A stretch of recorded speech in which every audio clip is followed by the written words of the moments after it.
Lucas capítulo 7, versículo 11. Em dia subsequente, dirigia-se Jesus a uma cidade chamada Naim. E iam com ele os seus discípulos e numerosa multidão. Como se aproximasse da porta da cidade de Naim, eis que saía o enterro do filho único de uma viúva. E grande multidão da cidade ia com ela. Vendo-a, o Senhor se compadeceu dela e lhe disse: não chores. E chegando-se, tocou o esquife. E parando os que o conduziam, disse: jovem, eu te mando, levanta-te. Sentou-se o que estivera morto e passou a falar. E Jesus o restituiu à sua mãe. Todos ficaram possuídos de temor e glorificavam a Deus, dizendo: grande profeta se levantou entre nós. E Deus visitou o seu povo. Essa notícia a respeito dele divulgou-se por toda a Judeia e por toda a circunvizinhança. Senhor amado, tua palavra está diante dos nossos olhos. Agora nós estamos pedindo uma unção especial na nossa mente e no nosso coração.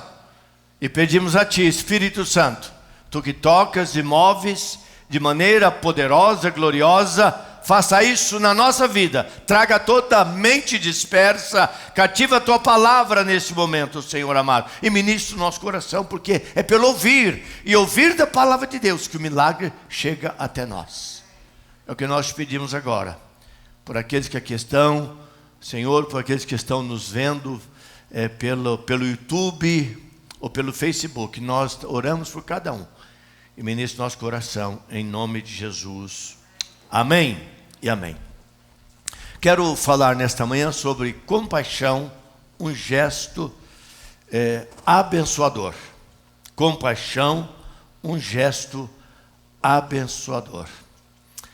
É isso que eu vejo na vida de Jesus, quando os versículos que antecedem o versículo 11 narra a história tremenda de um milagre em que Jesus realizou quando ele estava em Cafarnaum. Cafarnaum era a cidade em que Jesus morava, ali que morava Pedro, ali era praticamente o escritório central do ministério de Jesus em toda a Galileia. E veio um recado de que um dos filhos do centurião, ou servo do centurião, ele estava muito mal, acamado, estava doente e enfermo. E Jesus recebeu o recado e disse: eu vou até a casa dele. E o texto continua dizendo o seguinte: não, o centurião disse que ele não é digno de recebê-lo na sua casa. Uma palavra do Senhor é suficiente. Eu dou ordens e quem está abaixo de mim obedece. E a quem é superior a mim dá ordens e obedeço. Eu tenho certeza, uma palavra só é suficiente. Imagino que naquele momento Jesus deve ter levantado as suas mãos, feito uma oração de cura sobre a vida do centurião, e aquele rapaz foi curado. No dia seguinte, Jesus então decide ir até a cidade de Naim. Essa cidade estava distante de Cafarnaum, cerca de 40 quilômetros, e mais próxima de Nazaré, cerca de 10 quilômetros. O povo andava a pé, não havia um sistema de transporte mais rápido naquela época, e o transporte mais rápido eram as próprias pernas. E certamente estavam chegando no final do dia seguinte, nessa cidade pequena, mas importante, chamada Naim. E o texto que eu li, meus irmãos, minhas irmãs, esta linda manifestação do poder de Deus, quando Jesus chega naquela cidade, fala de um fato verdadeiro, que toda família tem as suas lutas. Toda família, em um momento da sua história, mais cedo ou mais tarde, algo mais complicado ou mais simples, a dor é intensa ou menos intensa, mas toda família enfrenta o sofrimento, a dor, o choro e a tristeza. E é isso, na verdade, que vemos nesse texto. Quando Jesus caminhava com os seus discípulos, ali havia muita alegria, e por causa dos milagres que Jesus realizava, sempre uma grande multidão o acompanhava. E diz que ali uma imensa multidão, o texto diz numerosa multidão. O versículo 11 mostra, na verdade, a quantidade do povo. Uma numerosa multidão acompanhava, porque eles sabiam que para onde Jesus fosse, com quem Jesus encontrasse, o milagre iria acontecer. E quem é que não precisa de milagre? Todos nós precisamos. Eu quero dizer para você nesta manhã, você que está em casa, você que está aí passando por lutas neste momento da sua vida, ou você que está aqui sentado nesse santuário nesta manhã, todos nós necessitamos de uma visitação poderosa, gloriosa de Jesus na nossa própria vida. E veja só o que acontece, o texto é muito claro. Jesus, ele inicia sua entrada, as cidades tinham portões. E exatamente no portão daquela cidade, na entrada principal da cidade de Naim, diz o texto, Jesus chegava com os seus discípulos para entrar naquela cidade. Nós não sabemos o motivo desta viagem, nós não sabemos o motivo desta ida tão distante, naquele sol causticante, a caminhada por aqueles lugares e por estradas rústicas, mas o Senhor sabia. E certamente a providência de Deus sabia que exatamente à medida que Jesus entrava na cidade de Naim, saía uma grande multidão, diz o versículo de número 12 diz, e ali saía então uma grande multidão, uma numerosa multidão chegava, e uma grande multidão, versículo 12, saía daquela cidade. Irmãos, que diferença nessas multidões. A primeira multidão que entrava era a multidão da alegria, era a multidão do Senhor Jesus Cristo. Ali estavam os discípulos, ali estava o povo, na grande expectativa do agir poderoso, sobrenatural, transformador, curador de Jesus. Aonde ele estava, isso acontecia. Mas saía da cidade uma multidão triste, abatida e abalada. Porque o texto, na verdade, vai nos ensinar que nos versículos 11 e 12, nessa primeira verdade, que ali estava o relato de uma grande tragédia. Que tragédia era esta? A tragédia é que a multidão que estava saindo carregava o corpo de um jovem, de um adolescente em processo da sua ida para a juventude. Os scholars afirmam que este jovem pudesse ter exatamente por volta de 17 anos de idade. E diz o versículo 12, como se aproximasse da porta da cidade, eis que saía o enterro do filho único de uma viúva, e grande multidão da cidade ia com ela. Meus irmãos, minhas irmãs, ali havia um quadro de muita dor e uma grande tragédia. A Bíblia não nos ensina o que matou aquele jovem adolescente. Não sabemos se foi uma meningite, se foi um acidente. Não, a Bíblia não entra nesse detalhe. O que a Bíblia diz é que ele era jovem e que a sua mãe era viúva. Não há o nome desta viúva, porque o nome não era importante. O que era importante era o seu estado, era a sua condição. E a condição dela é que ela era viúva. E é por isso que temos que lembrar que a viúva, na época do Senhor Jesus, uma mulher viúva, ou as viúvas, o estado da viuvez da mulher era muito sofrido. Porque, primeiro, essa mulher já tinha passado por uma grande dor. A dor de ter perdido o seu marido. Ela passou por uma experiência terrível. E todos nós sabemos que quando a morte bate na porta de qualquer família, é uma experiência dolorosa. Muito dolorosa. Esse era o quadro. Ali estava uma mulher viúva. Aquele filho que dava esperança. Porque faltava o pai, faltava o marido de sustentar a mãe. Agora a mãe perde o marido, a mãe perde o filho.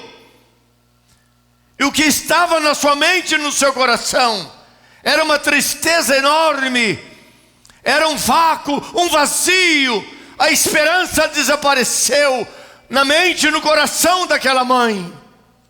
Como será a minha vida agora? A mulher não tinha profissão, a mulher não trabalhava fora, a mulher não tinha aposentadoria, nem o marido naquela época deixava aposentadoria, porque não existia naquele sistema. Ela imaginava que ela teria que mendigar agora, ela teria que fazer algo que ela nunca fez, a sua vida seria diferente, ela passaria por uma experiência que nunca havia passado antes.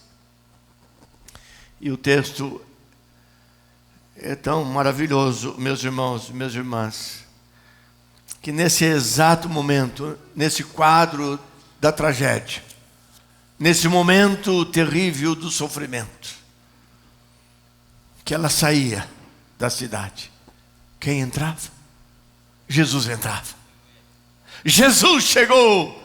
Jesus ali naquele exato momento entrava na cidade. E por isso que os versículos 13 e 15 fala de uma segunda mensagem, que no meio daquela tragédia agora vem o conforto, agora chega o consolo, porque diz o texto que Jesus entrou ali. E Lucas é muito detalhista quando ele escreve o seu evangelho. Diz que Jesus viu aquela viúva no meio da multidão, porque ali, diz o texto, saía naquele funeral um moço numa maca e uma grande multidão. E no meio da multidão, para quem que Jesus olha? Quem é que Jesus enxerga? Quem é que Jesus vê? Para que lugar estão os olhos de Jesus? Quem é que Jesus contempla naquele momento? E diz o texto que Jesus viu aquela mulher. Olha o versículo 13, vendo-a. Jesus viu a viúva. E diz o texto, meus irmãos, que Jesus se compadeceu dela. Por isso nós estamos falando hoje que a compaixão é um gesto abençoador. Mais do que compadecer, quando doeu o seu coração. O que isso significa? Começou a doer o coração de Jesus por aquela mulher viúva. E como todos nós sabemos, de repente as pessoas começam a dizer quem são elas, o que elas fazem. E servente disse: olha, mestre, esta é a mãe desse menino que está sendo levado agora. Naquela época existia então o que se chama esquife. O esquife é um tipo de maca, diferente do caixão. O caixão ele é fechado, coloca uma tampa. O esquife não. Naquela cultura talvez não fechavam por causa do calor, e o corpo é colocado sobre uma maca, não tinha nada. E naquele exato momento, meus amados, o Senhor Jesus chega naquela mulher, ele dá uma palavra, e a palavra para aquela mulher é: não chores. Agora, irmãos, como não chorar? Falar para uma mãe. Como que Jesus diz a uma mãe que perdeu o seu único filho? Ela não tinha outros filhos, ela não tinha família mais, agora era somente ela.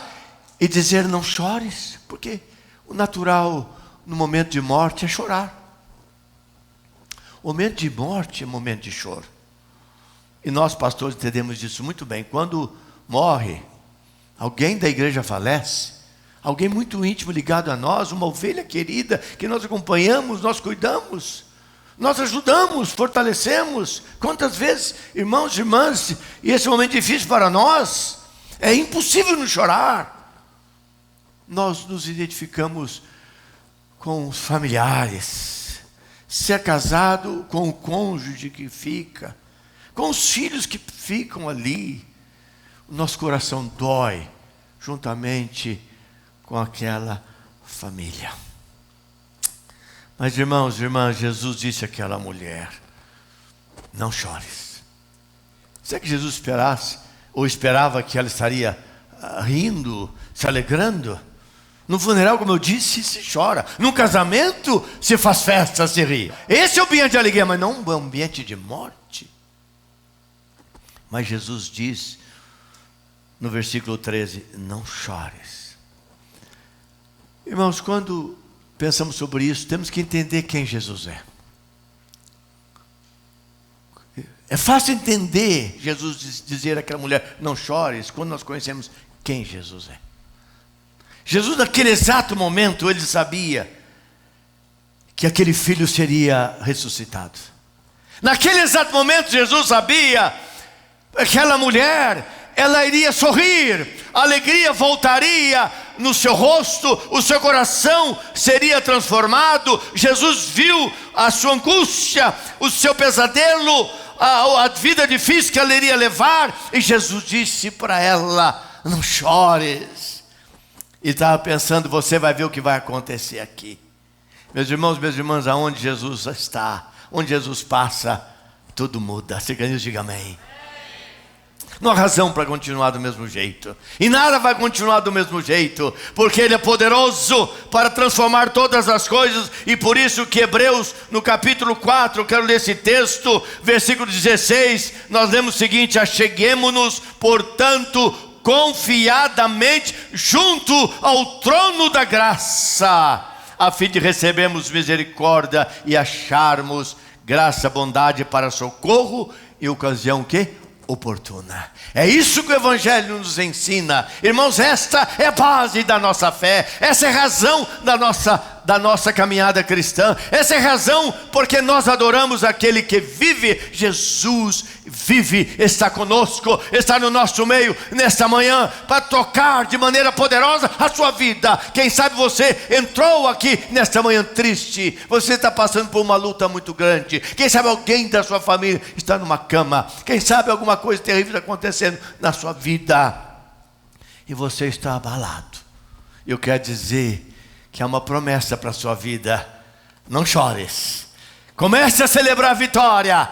Ela parece que está demorando, mas vai chegar. O milagre está a caminho da sua vida. O milagre vem ao nosso encontro para mudar o contexto que nós estamos vivendo. Você quer nisso? Diga amém. Eu não sei se você fala amém como chama, de máscara, eu não ouço, ou você está preocupado nesta manhã. Jesus se aproxima.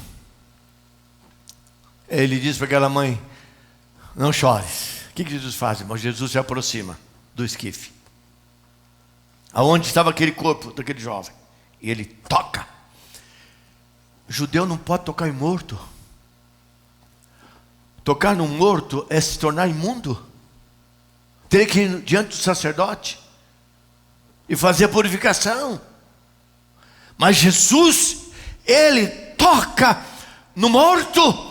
Jesus toca, e o que a Bíblia nos diz, e Ele declara, o versículo 14, e Ele então naquele exato momento todos pararam. Jesus olha para aquele jovem adolescente: jovem, eu te mando, levanta-te. Oh, glória a Deus, irmão. Jesus, Ele pode fazer isso.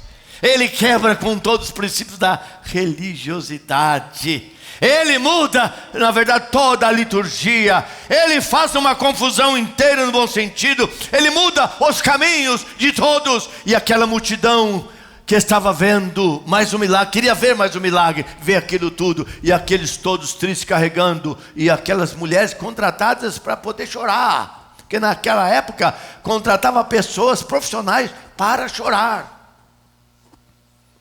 As choradeiras. E agora algo tremendo começa a acontecer naquele lugar. Algo tremendo quando começa a acontecer. Primeira coisa, Jesus deu uma ordem somente. Jovem. Olha o que diz o texto, versículo 14. Jovem, eu te mando, levanta-te. Ele se assentou. Ainda com o corpo frio, gelado. Porque você sabe que quando a pessoa morre, mas não funciona mais nada.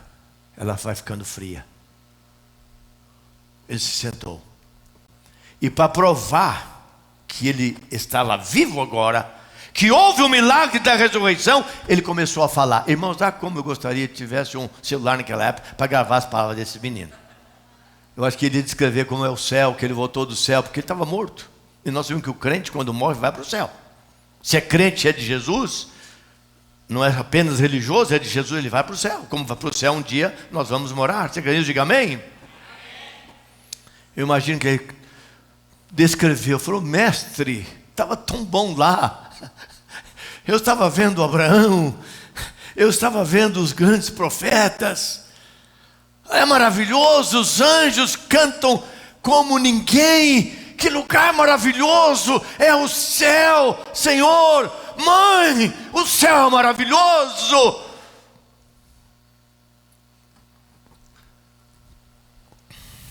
Mas Jesus pega aquele filho pela mão. E a sua mãe ali não entendendo nada. Ele pega o menino pela mão. E entrega de volta àquela mãe. Aquela que chorava começou a rir. E eu creio que, irmãos, eu posso imaginar esse quadro. Aquela mãe com os olhos avermelhados, lenço na mão, descabelada, triste, amargurada e até faminta, porque ela estava certamente o tempo todo cuidando ao lado do corpo do seu filho. Agora ela se agarra no pescoço do seu filho e começa um momento de alegria naquele lugar, porque o seu filho estivera morto, mas não morto está, aleluia. Sentou-se o que estivera morto, versículo 15, e Jesus restitui a sua mãe. Ele é devolvido à sua mãe. Que experiência maravilhosa, meus irmãos, minhas irmãs, o que Jesus é capaz de fazer. Quando Jesus fala, é melhor obedecer, meus irmãos. Se Jesus falar alguma coisa para você, não duvide, é melhor obedecer. Ele tem o melhor para cada um de nós. Lembra do capítulo 2 de João? Naquela festa de casamento, acabou o vinho, e agora todo mundo preocupado, porque seria como você levar alguém na sua casa e acaba a comida. E está chegando mais gente, não tem mais comida. Como fica a cara do dono da casa e da mulher? Porque lá em casa sempre falo, lá quando eu levo para a moça que cozinha lá, que ajuda a gente, faz bastante comida aí. A célula aqui, vão 12, eu falo, vem 18 pessoas. Sobra do que falte. Porque tem gente que come bem. O Kleber, chamar o Kleber para almoçar lá, prepara.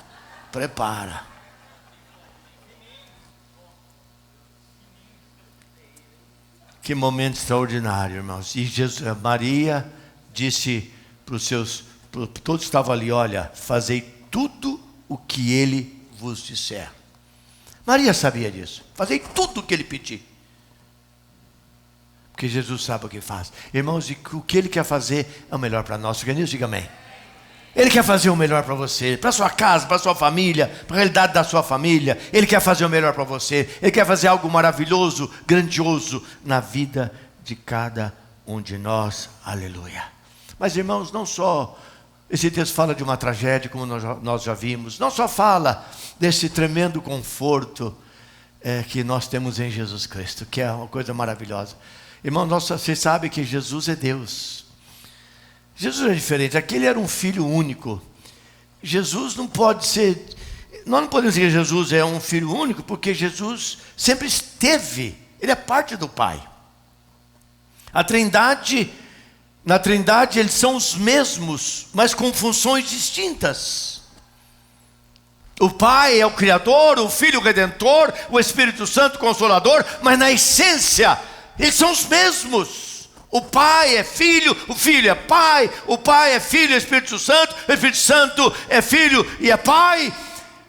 Mas agora, ali estava o Filho único.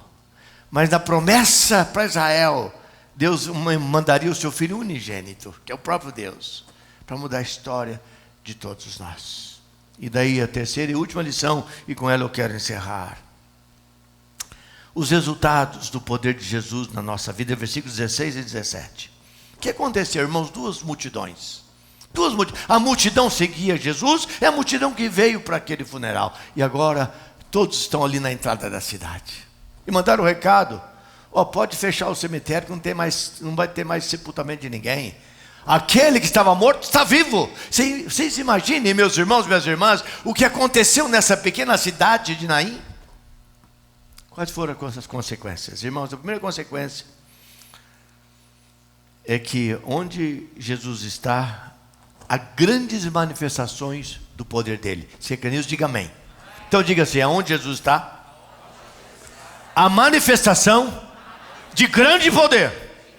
E é isso que nós cremos, irmãos. O culto não pode ser um ato tão somente litúrgico. O culto não pode ser uma tradição na nossa vida. O culto não pode ser uma obrigação nem do pastor e nem do crente. O culto tem que ser um encontro com aquele que vive e tem o melhor para nós. Ele tem poder para mudar a nossa história. Ele pode transformar todas as coisas, até aquilo que você acha que ele não vai acontecer. Pode acontecer pelo milagre dele.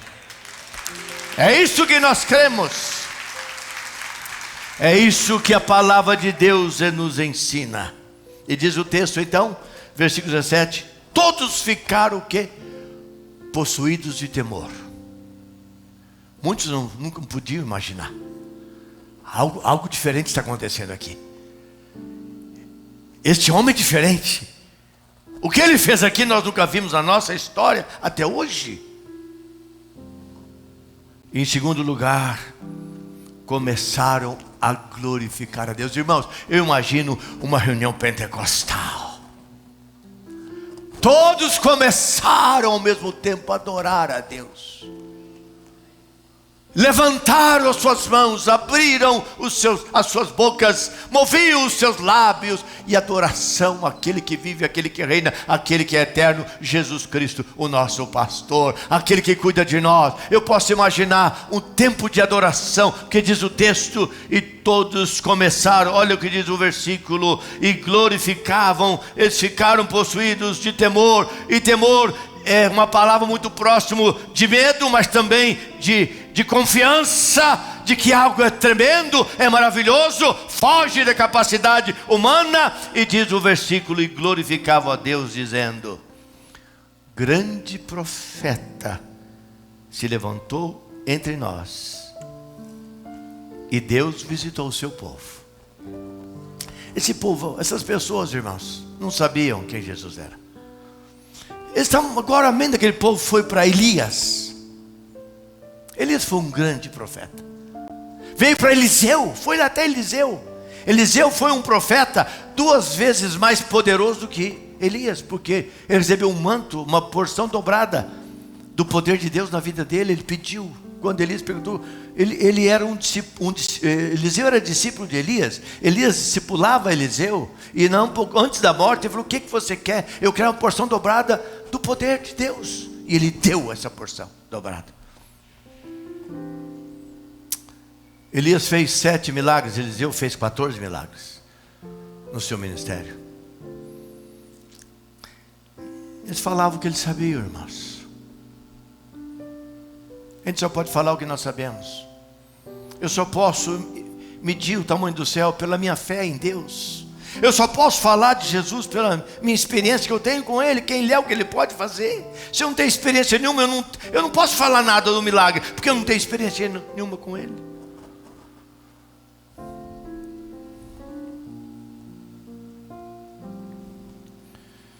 Começaram a glorificar a Deus. Eu imagino como foi maravilhoso.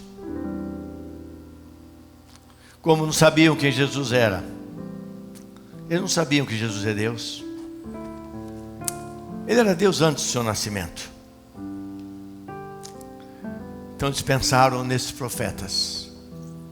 Sabe, irmãos e irmãs, o milagre em Naim mostra muitas verdades. Naim era muito próximo de numa cidade que chamava Sunem. Quando nós lemos 1 Reis capítulo 4, eu quero ir caminhando para o encerramento e lendo esse texto. Capítulo 4, começando com o versículo 8, mostra a experiência de Eliseu com a sunamita. Sunamita vem da cidade de Sunem. Ali era pertinho de Sunem.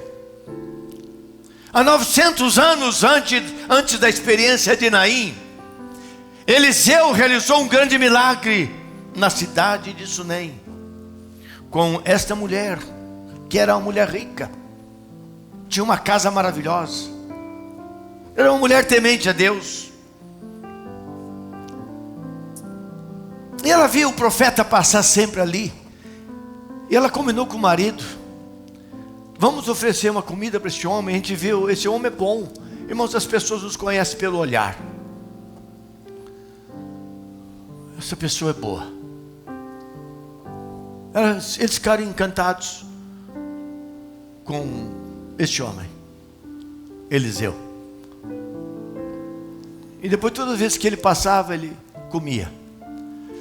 Eles falaram: vamos fazer melhor, vamos fazer um quarto para o profeta. Quando o senhor passar por aqui, o senhor não só vai comer, o senhor vai comer, o senhor vai subir, o senhor vai dormir. É o quarto do profeta. Daí foi criado entre nós evangélicos o quarto do profeta. A Isa e o Diego estão fazendo uma casa agora, grande. E ela falou para mim que vai ter a quarto do profeta lá. Quando tiver pastor visitando aqui, ela quer hospedar lá. É isso aí, Cisa. Quarto do profeta. Quem dorme lá é só profeta. O que aconteceu? Ela não podia ter filhos. E Geazi falou isso para o profeta. Um dia então, em oração, Deus deve ter falado, ele deve ter pedido: dá uma alegria na casa, porque é difícil uma casa sem filhos. E ela falou: olha, profeta, me desculpe, o senhor não está falando a verdade. Ele falou: daqui a um ano vai ter uma criança aqui. Ela falou: mas como? Meu marido está velho. Em outras palavras, ele não consegue fazer mais nada, coitado. Ele falou: daqui a um ano há uma criança nesta casa. Daí um ano nasceu o filhinho do casal. Mas de repente, um dia ele estava com o pai trabalhando, começou a doer a cabeça. O pai falou: filho, vai para casa, pede para sua mãe tomar alguma coisa lá, um remédio, para tirar a dor. Um Tylenol, alguma coisa semelhante, um Advil, não sei. E ele foi. E o menino falou: mãe, a dor não passa. E ela viu que a criança estava ficando cada vez pior. Mandou avisar o profeta Eliseu. O servo foi, colocaram num animal, foi embora. Na volta, quando chegaram, o menino já estava morto. Ela colocou na cama do profeta, pegou um bordão que ele usava e colocou sobre ele com a ajuda de Geazi. Capítulo 4, versículo 8 e diante de 1 Reis. Quando o profeta chegou, ele estava morto, frio, sobre a cama. E na tradição daquela época, o que ele faz? Segundo Reis. Quando ele sobe, na tradição daquela época, ele deita sobre o menino. Hoje ele seria preso, né? Ia falar que era abuso. E com o corpo do profeta, milagre, Deus usa, não sei, o que Deus usa, irmãos, nós não podemos imaginar como ele usa e como ele faz. Deitou. E aquele menino, a maneira como Deus usava a vida do profeta, ele ressuscita. Ele se assenta. O profeta desce pela mão e leva o menino até a sua mãe e devolve o menino. E ela diz: veja que realmente é um homem de Deus. Irmãos, essa história bíblica, esse fato verdadeiro, eles conheciam. Eles pensavam que Jesus fosse um profeta. E diz: grande profeta levantou entre nós. E Deus visitou o povo. E essa notícia, ela foi sendo dominada por todas as partes. Meus irmãos, minhas irmãs, Jesus nunca foi um profeta, Jesus sempre foi Deus. Ele pode todas as coisas, Ele age em todas as circunstâncias. E esse texto que nos mostra a presença de Jesus naquele lugar, transformando aquele quadro, só pode nos dizer que Jesus nem sempre Ele nos isenta das dores, mas Ele já eliminou da nossa vida o sofrimento, porque Ele cuida e cuida de nós, é o nosso pastor e o nosso Senhor. Se organiza, diga amém. E eu quero encerrar, irmãos, dizendo o seguinte: é esse Jesus que pode dizer: não chores, não chores na sua vida. E é esse Jesus que no dia da ressurreição, é Ele quem dará as boas-vindas na eternidade aos seus. Que você nesta manhã nunca se esqueça disso. Se você é de Jesus de verdade, se a sua vida foi entregue a Ele, se você, meu irmão, desenvolve esse relacionamento íntimo com Jesus, um dia esse mesmo Jesus, cheio de compaixão, de ternura, que olhou para aquela mãe, devolveu o filho de volta e fez tantos milagres, é Ele quem vai nos receber para a vida eterna. Aleluia.